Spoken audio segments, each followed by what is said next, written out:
दोस्तों, कैसे हैं आप? ठीक है, सेहत ठीक है आपकी? आज हम एक नई वीडियो के साथ आपकी खिदमत में हाजिर हुए हैं, डेल प्रिसीजन 5810 वर्क स्टेशन। और इसके बारे में आज हम आपको बताएंगे कि इसके अंदर प्रोसेसर कौन सा लगता है, रैम कौन सी लगती है, hard disk, graphic card, power supply और इसके क्या क्या फीचर्स हैं और ये किस पर्पज के लिए इस्तेमाल होता है। तो सबसे पहले मेरे चैनल को आप सब्सक्राइब करें और लाइक के बटन को क्लिक करें और घंटी के आइकन को क्लिक करें। तो अभी हम बिस्मिल्लाहिर्रहमानिर्रहीम शुरू करते हैं, इसको ओपन करते हैं केसिंग को और आपको बताते हैं कि ये सिस्टम अंदर से कैसा है।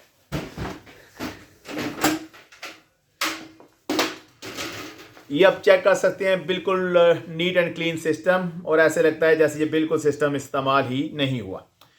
और ये बाहर बेसिकली डिपार्टमेंटल लेवल पे इस्तेमाल होता है, ऑफिस वगैरह में इस्तेमाल होता है, इसलिए आप इसकी देख सकते हैं कि बिल्कुल इसको ब्लोर करने की भी ज़रूरत नहीं है। तो सबसे पहले हम अब बताते हैं आपको इसके मदरबोर्ड के बारे में। इसका मदरबोर्ड कौन सा है? इसका मदरबोर्ड इंटेल C612 चिपसेट है और ये इंटेल Xeon E5 1600 वर्जन 3 और वर्जन 4 दोनों जनरेशन को सपोर्ट करता है, थर्ड जनरेशन को भी और फोर्थ जनरेशन को भी। और इसके अंदर प्रोसेसर किस तरह के प्रोसेसर लगा सकते हैं। इसमें आप क्वाड कोर Xeon भी लगा सकते हैं थर्ड फोर्थ जेन का, हेक्सा कोर प्रोसेसर भी लगा सकते हैं थर्ड फोर्थ जेन का और ऑक्टा कोर प्रोसेसर भी लगा सकते हैं थर्ड और फोर्थ जनरेशन का। एक चीज़ आपको छोटी सी मैं आपको बताता चलूं कि जो अब ये सिस्टम बेसिकली गेमर्स भी इस्तेमाल करते हैं और rendering, movie mixing, AutoCAD, CorelDRAW, professional level पे भी इस सिस्टम को यूज़ किया जाता है। अब जो क्वाड कोर प्रोसेसर होता है वो ज़्यादातर गेमर्स हजरात वो यूज़ करते हैं, क्योंकि क्वाड कोर जो प्रोसेसर होता है उसकी कोर और थ्रेड्स हैं वो कम होती हैं, लेकिन उसकी जो क्लॉक स्पीड होती है वो 3 गीगा, 3.5, 3.6, 3.7 वो इस तरह होती है। इसलिए जो इसके अंदर क्वाड कोर प्रोसेसर होता है वो गेमर्स यूज़ करते हैं। और जो हेक्सा कोर और जो ऑक्टा कोर प्रोसेसर होता है जिनमें कोर्स, थ्रेड्स, कैशेजेस ज़्यादा होती है और क्लॉक स्पीड जो है वो कम होती है, लेकिन जो ग्राफिक्स जो यूज़ करते हैं बेसिकली उनको क्लॉक स्पीड से इतना गर्ज नहीं होती, उनको कोर्स, थ्रेड्स, कैशे ये चीज़ें ज़्यादा चाहिए होती हैं। तो इस लिहाज से गेमर्स 4 कोर को प्रेफर करते हैं और जो प्रोफेशनल यूजर्स हैं वो हेक्सा और ऑक्टा को प्रेफर करते हैं। इसके बाद हम अब आपको बताएंगे कि इसमें आप रैम कौन सी रैम लगा सकते हैं। तो थोड़ा सा ये कैमरा अदील भाई करीब करेंगे तो आपको दिखाएंगे कि इसमें रैम के 8 मॉड्यूल्स हैं। 4 मॉड्यूल्स इसके यहाँ पे करके हैं, 4 मॉड्यूल्स प्रोसेसर के इस तरफ हैं और 4 मॉड्यूल्स इस कवर के नीचे करके हैं। ये हम आपको ओपन करके अभी दिखाएंगे। बहुत सिंपल है इसको ओपन करना और ये प्रॉपर डक्टिंग का प्रॉपर वेंटिलेशन होती है इसके अंदर, प्रॉपर कूलिंग फैन लगे हुए हैं और प्रॉपर सीपीयू को और रैम को कूलिंग प्रोवाइड हो रही होती है। तो इसके अंदर 8 रैम की स्लॉट्स हैं, आप देख सकते हैं 8 रैम की स्लॉट्स हैं। इसमें हम 32 GB के 8 मॉड्यूल्स लगा सकते हैं, 256 GB DDR4 रैम और 2133 मेगाहर्ट्ज़ ये सिस्टम सपोर्ट करता है। तो रैम के हवाले से इट्स मोर देन अनफ, हमारी नीड से भी ज़्यादा जो है इसकी कैपेबिलिटी है। तो ये एक रैम हम आपको दिखाते हैं कि ये रैम बेसिकली किस तरह की होती है। तो ये आप देख सकते हैं इसके ऊपर ये किंगस्टन की रैम है और 8 GB DDR4 है और 2133 मेगाहर्ट्ज़ बेसिकली ये सपोर्ट करता है। ये रैम जो है ये 2666 मेगाहर्ट्ज़ के साथ है। तो ये तो हो गया रैम का तारुफ। और अभी जो मेन चीज़ है इसके बारे में हम आपको बताएंगे कि इसके अंदर जो मदरबोर्ड है उसके मदरबोर्ड में ग्राफिक कार्ड की 3 स्लॉट्स मौजूद होती हैं। 2 स्लॉट्स X16 की हैं और एक स्लॉट जो है वो X8 की है। तो इसमें ग्राफिक कार्ड भी आप 2 ग्राफिक कार्ड जो है वो क्रॉस फायर करके लगा सकते हैं या SLI ब्रिज बना सकते हैं, कोई इशू नहीं है। दूसरा आप इसमें देख सकते हैं कि इसमें hard disk 2 hard disk proper आप लगा सकते हैं। और इसके अलावा आप देखना चाहिए ये इसका कवर इसका ओपन किया हुआ है। इसकी पावर सप्लाई के बारे में भी हम आते हैं बेसिकली। तो ये पावर सप्लाई, इसमें ये पावर सप्लाई के साथ ये एक्स्ट्रा कनेक्टर लगा हुआ है।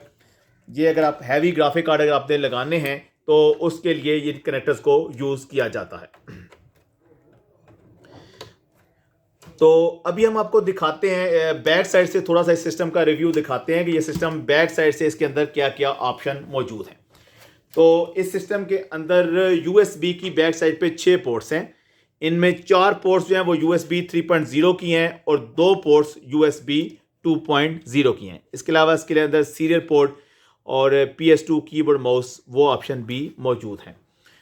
और अभी हम आपको बताएंगे कि इसकी जो पावर सप्लाई है उसको आप कैसे ओपन कर सकते हैं और देख सकते हैं कि ये कितने वाट की है। तो इसको ओपन करना बहुत सिंपल है। इसको सिंपली पुश कीजिए और बाहर की तरफ इसको प्रेस कर लीजिए तो ऑटोमेटिकली ये ओपन हो जाएगी। तो इसमें आप देख सकते हैं कि ये पावर सप्लाई 685 वाट की ये पावर सप्लाई है। और इस सिस्टम के अंदर 3 वेरिएंट्स आते हैं। 425 वाट पावर सप्लाई भी आती है, 685 वाट भी आती है और 850 वाट भी पावर सप्लाई इसके अंदर आती है। तो अब हम इसका देखते हैं प्रोसेसर, कि इसके प्रोसेसर को आप कैसे अनइंस्टॉल कर सकते हैं और दोबारा इसको लगाना हो तो कैसे लगा सकते हैं। तो ये बहुत सिंपल है। 4 इसके स्क्रूज हैं, आप इसको देख सकते हैं कि इसको प्रोसेसर को निकालना और प्रोसेसर को फिर दोबारा इंस्टॉल करना वेरी सिंपल। ये इसका हीट सिंक हमने उतारा है और ये आप इसका प्रोसेसर चेक कर सकते हैं। इसका प्रोसेसर इस तरह का प्रोसेसर है। इसके प्रोसेसर को आप देख सकते हैं। अब इसके प्रोसेसर को ओपन करना हो तो वेरी सिंपल, इसको आप बहुत आसानी के साथ आप इसकी सॉकेट में से इसको निकाल सकते हैं। तो ये बेसिकली प्रोसेसर इसके अंदर होता है जी, LGA 2011 सॉकेट। और ये फ़िलहाल क्वाड कोर प्रोसेसर लगा हुआ है। तो इस सिस्टम की कंप्लीट स्पेक्स जो है वो भी हम आपको बताएंगे और आखिर में इस सिस्टम की आपको प्राइस बताएंगे, इस सिस्टम की इस वक्त मार्केट वैल्यू कितनी है। तो इसको बिल्कुल एहतियात के साथ आपने लगाना है। ये ध्यान में रखिएगा कि प्रोसेसर को बिल्कुल एहतियात के साथ लगाना है, क्योंकि अगर इसकी पिन्स डैमेज हो जाती हैं तो इनकी रिपेयरिंग बहुत मुश्किल से होती है।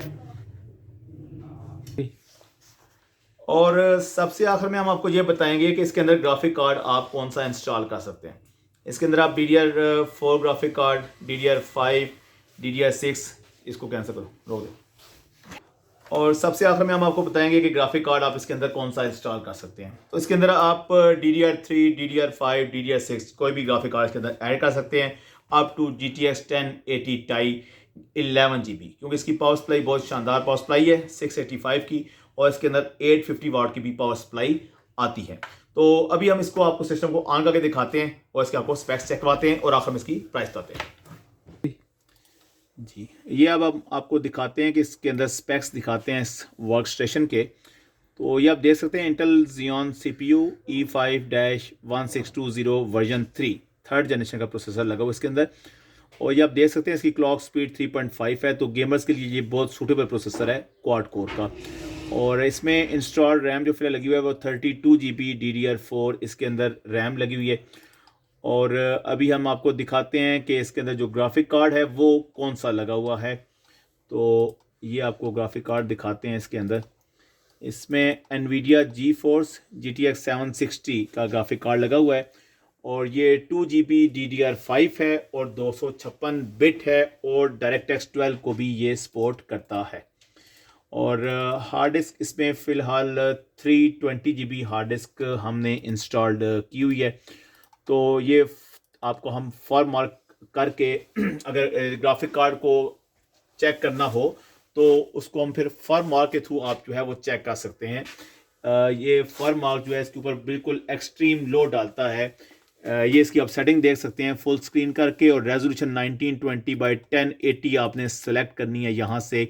और GPU स्ट्रेस टेस्ट, तो इसके ऊपर ये होता है कि ये ग्राफिक कार्ड का हमें आइडिया हो जाता है कि ये अगर इसको ऊपर मैक्सिमम लोड डाला जाए तो इसका टेम्परेचर जो है वो कहाँ तक जाता है। तो ये आप देख सकते हैं कि ये टेम्परेचर इसका 55 डिग्री, 56, 57, ये स्लोली एंड स्टेडली ये ऊपर की तरफ जा रहा है। और ये टॉप पर आप देख सकते हैं ग्राफिक कार्ड का मॉडल लिखा हुआ है, FPS शो हो रहे हैं 42 FPS, साथ टाइमर शो हो रहा है, इसके अलावा फ्रेम्स, स्कोर्स, एवरीथिंग। तो ये ग्राफिक कार्ड को बेसिकली चेक करने का तरीका होता है। और इसके ऊपर फॉर मार्क से हम इसको फुल लोड डालते हैं और इसका जो मैक्सिमम टेम्परेचर है वो फिर हम चेक हो जाता है कि वो मैक्सिमम इसका टेम्परेचर ग्राफिक कार्ड का कितना है। तो ये आप देख सकते हैं इसका टेम्परेचर 74 तक 75 तक जा चुका है। तो तकरीबन हम इसको मिनिमम 3 मिनट्स तक इसको हम चेक करते हैं। 3 मिनट्स तक फॉर मार्क को लगा के तो चेक करते हैं। तो उम्मीद है आपको हमारी ये आज की वीडियो बहुत पसंद आई होगी। और अब हम आपको इस सिस्टम के स्पेक्स बताते हैं कि इसके स्पेक्स क्या हैं। इसमें E5 1620 3rd जनरेशन का प्रोसेसर लगा हुआ है, 32 GB DDR4 की इसके अंदर रैम है, और इसके अंदर जो हार्ड डिस्क है वो 320 GB की है, और एनवीडिया का ग्राफिक कार्ड है GTX 760 2 GB DDR5 256 बिट के साथ। तो ये सिस्टम अगर आप मार्केट से परचेज करना चाहें तो आपको ये 68,000 का ये सिस्टम आपको मार्केट से मिल सकता है। और अब आपसे आपने मेरे चैनल को सब्सक्राइब करना है और उसको लाइक करना है अगर आपने अभी तक उसको सब्सक्राइब नहीं किया, और थंबनेल वाले आइकन को क्लिक करना है। और इंशाल्लाह ताला नेक्स्ट टाइम फिर से आपके लिए हम एक अच्छी सी वीडियो बनाएंगे, और उस वक्त के लिए अल्लाह हाफिज़, थैंक यू।